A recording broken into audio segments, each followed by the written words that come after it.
Hello, my creative friend. In this video, I want to explain why you have absolutely nothing to fear from AI as a creative writer. And in fact, probably as other creatives within the film industry. With the introduction last month or the announcement last month of OpenAI's Sora and the ability, what we understand is going to be the ability to be able to type something into a chat box and have it generate cinema quality movies. Maybe not right away, maybe not right out of the gate, but certainly that's the direction that we're heading. We are looking at a paradigm shift in the industry that is going to completely transform the industry itself and probably take away a number of jobs. Now, the thing to understand about jobs is that any job is an exchange of value.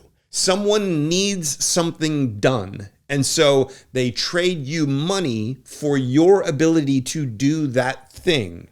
If that thing no longer needs to be done, that doesn't make you no longer valuable. That makes the thing that you did not valuable anymore, or not valuable as much as it once was.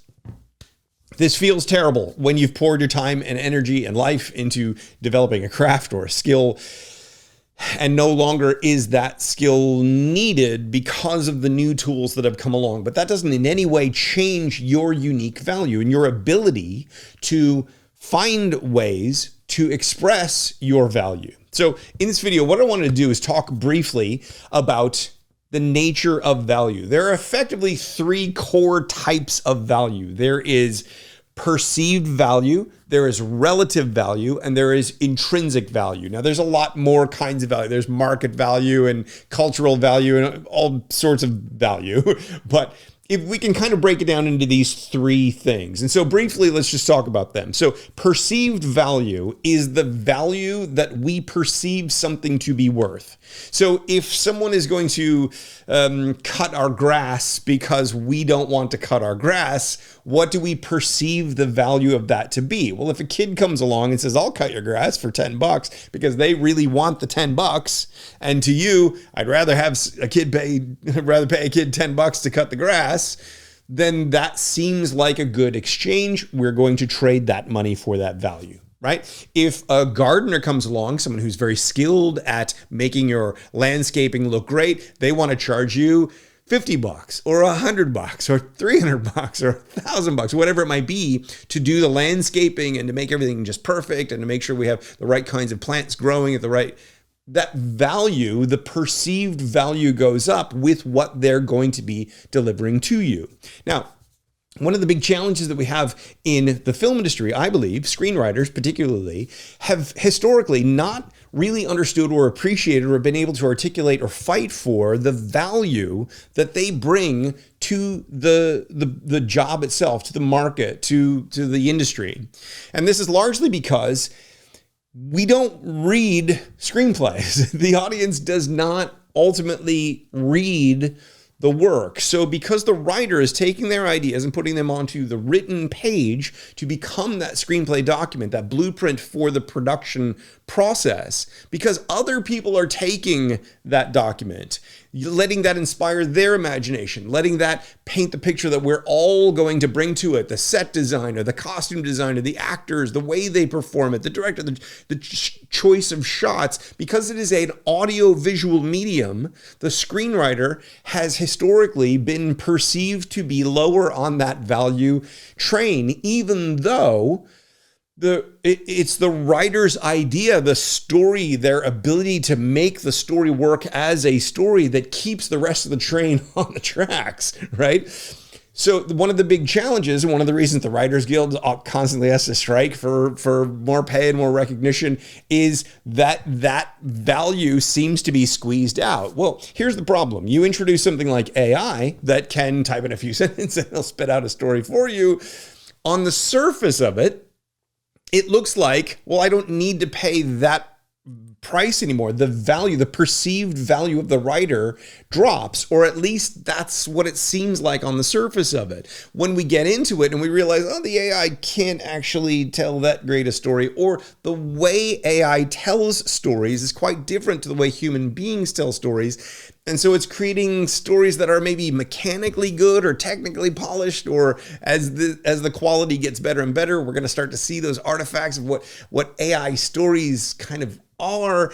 And it's just not going to represent the human experience. And so the perceived value of human storytelling will improve again. The problem is that screenwriters, traditionally, the role has been to write for this production model, this legacy Hollywood production model, where we write the project, we go out and we get investors, and then we get sets, and we have actors, and we have set design, and we have costume design, and all that stuff. And now with the introduction of AI tools that can kind of recreate that or generate that or reproduce that or imagine new scenarios that would have been extremely costly to produce, now we can do that very quickly.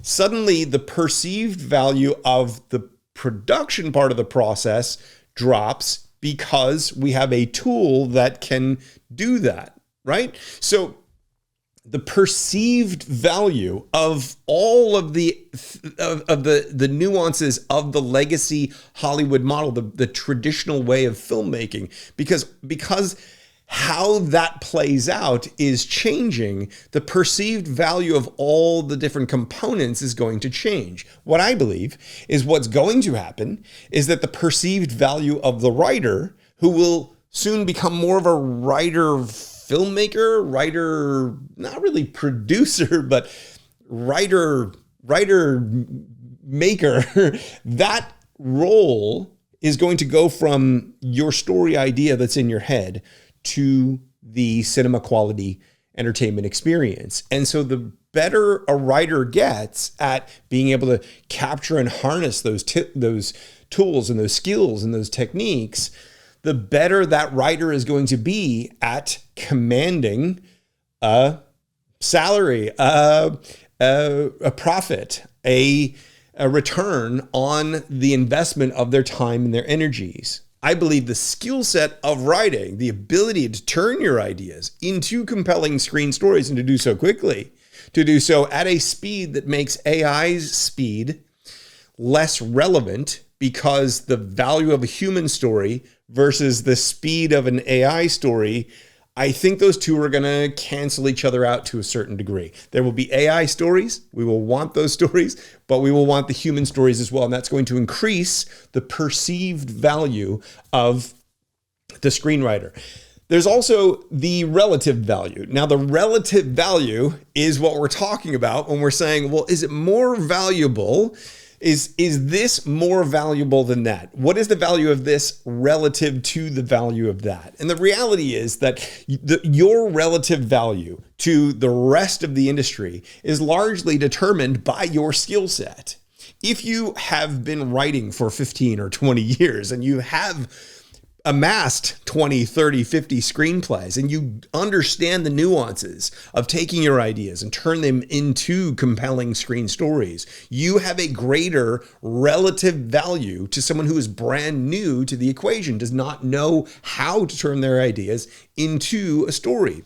So the old timers, the legacy screenwriters who have all of this relative value in the old marketplace are now going to see other people come in, not have taken the time to develop that skill set. Maybe they feel cheated because they'll be using AI to create stories that are pretty good relative to what the old timers who did it the hard way and developed the human ability to do that. It feels like cheating, but it's really not, because your relative value as an old timer who has the innate human skills, your relative value is going to be greater because you are better able to tell those human stories that will be what we desire once the novelty of having AI fill our brains with the stories that it thinks that we want. We're still going to want those external stories. So the relative value of anything is what gives its value in the marketplace. If you currently look forward and you think about where we're going, the ability to make movies without anyone's permission using these tools, self-publishing movies effectively, When we have the ability to do that, what's going to happen is the relative value of the person who is best able to do that and best able to bring it to market in a way that costs the least and delivers the best return, that person is going to have greater relative value than the person who knows nothing about it. This is one of the reasons why I'm adamant that you should learn how to use AI. You should learn how AI thinks, not necessarily because you want to weave it into your creative writing, but because you need to understand what's happening. You need to understand the world that we're moving into so that your relative value doesn't remain in an increasingly obsolete paradigm. Now, the third type of value that I wanted to talk about was intrinsic value. If you've watched my channel for any length of time, you'll have heard me say this plenty of times before. It's a core philosophy and belief that I have. And it's not even really a belief. It's objectively true. You can look around and see that it's the case. The fact of the matter is that you have intrinsic value. You have value by the pure nature of the fact that you are a one-of-a-kind human being living an experience that no one else can or will or could possibly ever have.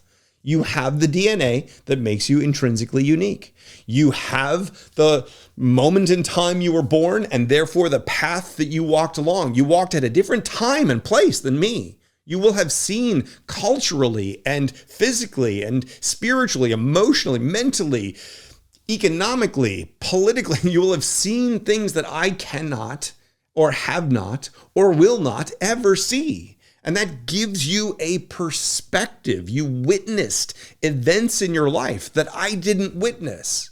Just like I witnessed events in my life that you didn't witness. You went places I've never been. I went places you've never been. I've had relationships with people that had unique and specific nuances that are completely different to the unique and specific nuances of the relationships you've had. So you see the world through a different lens. You have a different window on the world, and that window formulates in your brain, in your unique one-of-a-kind brain, an imagination that is just different to anyone else's, including AI. And that intrinsic value that you have means that you have imagination and stories that only you can tell. Why do I keep going on and on about this? Why do I keep saying this? Is it just to make you feel good about yourself? Well, partly. But realistically, it's because that intrinsic value cannot and will not ever be taken away by technology, by other people, by competition, by anyone. It cannot be taken away because it is intrinsic. The intrinsic value that you have, the trick is to turn the intrinsic value, to package it in some way that other people will value it, that they will perceive its value, and that they will value it relative to other things. If someone has $1,000 and you have something to offer them, if they do not perceive that thing to be worth more than the $1,000 in their pocket, they're not going to give you that $1,000.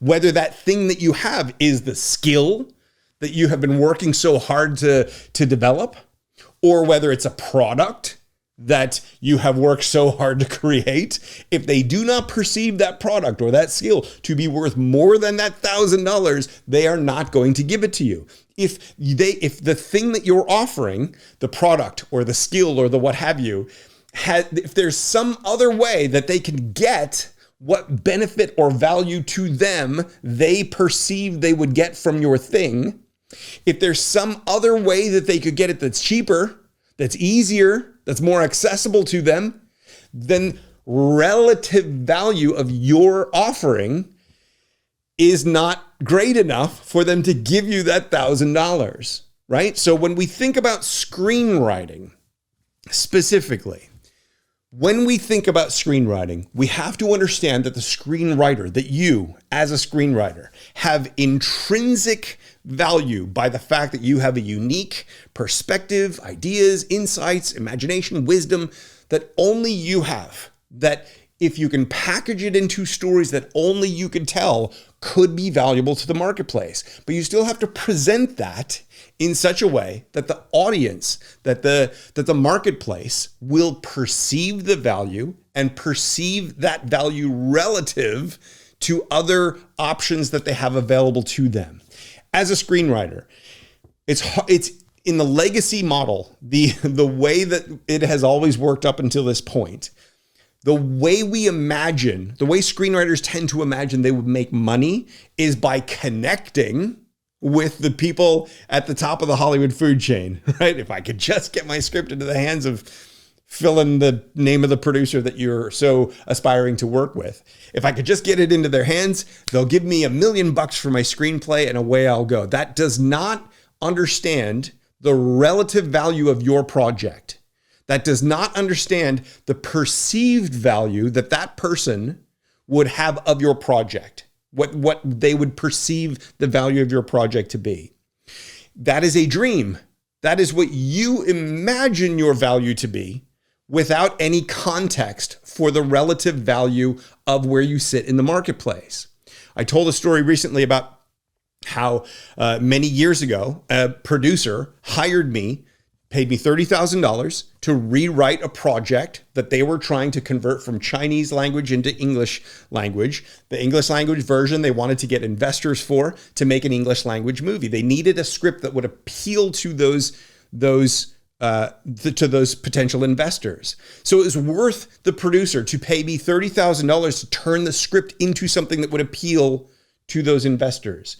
If you have the skill set, your perceived value, if the producer perceives you to be capable of creating something that would enable them to unlock that investment money, if they perceive me to have that value, which this producer did, if they see the relative value, well, if I pay them $30,000, I could unlock $1.5 million worth of investment. The relative value is there. Then they will tap into my intrinsic value, which is what I bring to the equation to unlock the profitable scenario there, the job, the payment that would have, the thing that a screenwriter typically does not understand how to tap into, because screenwriters tend not to understand their value to the industry. A screenwriter's value to the industry is not just the spec screenplay that you wrote and will someone buy this from me. The only way they'll buy your script is if they perceive that they will be able to make a profit from that script. They need to be able to see that there's a market for that script. They need to be able to see that other people would want to make that project and therefore attract the investment dollars to make that project. That's when the script gets purchased. The other value that a screenwriter has is in their skill set. This is arguably the more valuable thing that you bring to the market is your skill set. If you have the ability to take a producer's ideas and turn them into a compelling screen story that will unlock and open the investment, that will attract the director or attract the actors, that will be connecting and resonating with that audience or that marketplace, that they can see a return on that investment, this is when you become valuable. You become valuable to the producer by being able to help them achieve what they're trying to achieve. So the big challenge that I believe screenwriters often have is that they tend to be led by, and I'm guilty of it myself, so I'm not pointing fingers. We tend to be led by our creative impulses. We have stories and ideas and creativity that we want to tell and share. And because we want to tell our stories, because we just want to swim around in the creativity of it, we often don't think of the business realities of the marketplace. We don't think about the value that we have with our project, that we can develop with our skill set, or that we can really harness with the new tools and technology that is coming online. So as we move forward into the new era, with the switch over from sort of the legacy filmmaking model to the new paradigm of what I'm calling self-published cinema, the tools that are coming online that will empower pretty much anyone to turn their ideas into cinema quality entertainment without anyone's permission at a very low cost. How do we survive in that environment? It's pretty simple. We have to offer something of value to the audience or to someone else in the chain. So if you're a screenwriter and you develop the ability with AI tools or with your own innate human abilities, if you develop the skill of being able to help producers turn their ideas into something that harnesses what they're trying to achieve and helps them tap into the investment dollars or the marketplace or whatever it might be, then you become valuable to that person. That person will still be interested in paying you for your services. Will AI be able to do some of that? Probably, possibly, maybe definitely. Will it be able to do it better than you? Possibly. Depends on what skill level you develop. It's relative. And would they rather go with an AI created story, which is built on data and analysis, or would they rather go with a human story, which is built on emotion and experience? They're two different ways of telling stories. One is not more valuable than the other, and one does not wipe out or replace the other. They're two different value sets.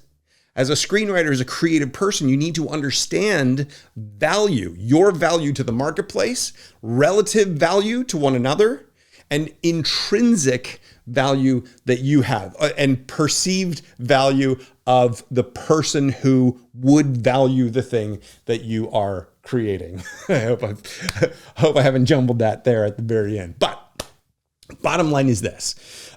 As we move forward into what is a whole new era, a whole new way of doing things that is going to open up literally infinite opportunity for us. The way that we navigate that, the way that we do not have to, the reason we do not have to be afraid of AI is because if we understand that what we're doing and what we want to do and the hopes and dreams that we have for storytelling and for creative writing and for the industry and all that stuff, if we understand that this is all built around value exchange, if we understand that what we need to do is focus on what is the value here, what will people value, what value do I bring, what value can I bring, how can I adapt and change with the times, with the tools, with the technology to be more valuable in the new opportunities and situations that open up. If you can start to think that way, if you can start to focus on that, we do not need to fear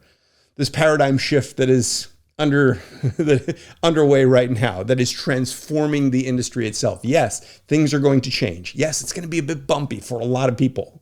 But that's why I want a lot of those people, I want everyone to understand that it's about the shifting values. It's not that you are no longer valuable, you are intrinsically valuable. The question is, can you shift and adapt and adjust so that you can bring your intrinsic value, package it in a way that will bring value in the new situation and in the new circumstances? And the answer is yes, you can. Of course you can. Absolutely you can. There are infinite possible ways that you can bring or create value in the years ahead. You just need to understand where we're going and don't get too hung up and too stuck in wishing things were the way they were. Because the reality of it all is that we move in a forward direction. And the reality of it is that what was valuable yesterday is not necessarily going to be valuable tomorrow. That does not remove or strip away your intrinsic value. You have a window on the world no one else will ever see.